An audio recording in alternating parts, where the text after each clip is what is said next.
नाज़रीन अव्हां खे अहम ख़बर खां आगाह कंदा हलूं त नंगर पार्कर में ॿिनि वार्डनि ते अॼु वोटनि जी ॿीहर ॻण पथी रही आहे। यूनियन काउंसिल हाड़ो जे वार्ड नंबर 3 ते पीटीआई उम्मीदवार विशनदास कोहली ऐं टाउन कमेटी नंगर पार्कर जे वार्ड 3 तां पीपी जे उम्मीदवार गिरधारी लाल कोहली वोटनि जी ॿीहर ॻणप लाइ दरख़्वास्तूं ॾिनियूं आहिनि। होॾां इस्लाम कोर्ट जे आरओ ऑफिस खे पुलिस मुकमल कड़ो चाढ़े छॾियो। 10 मोबाइलुनि सां 200 अहलकार एसी ऐं मुख़्तियारकार ऑफिस अंदरि दाख़िल थी विया आहिनि, जंहिं सबबि अमलो परेशान थी वियो आहे। पुलिस माण्हुनि खे तोड़े सहाफ़ियुनि खे आरओ ऑफिस ॾांहुं वञण खां रोके छॾियो आहे। पुलिस जो चवणु आहे त डीआईजी जी इजाज़त बिना कंहिंखे बि अंदरि वञण न ॾिनो वेंदो। नाज़रीन अव्हां खे हिकु भेरो ॿीहर आगाह कंदा हलूं त नंगर पार्कर में ॿिनि वार्डनि ते अॼु वोटनि जी ॿीहर ॻण पथी रही आहे।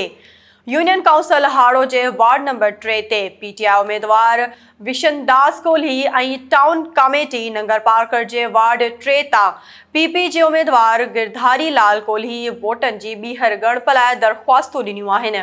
होॾां इस्लाम कोर्ट जे आरओ ऑफिस खे पुलिस मुकमल कड़ो चाढ़े छॾियो।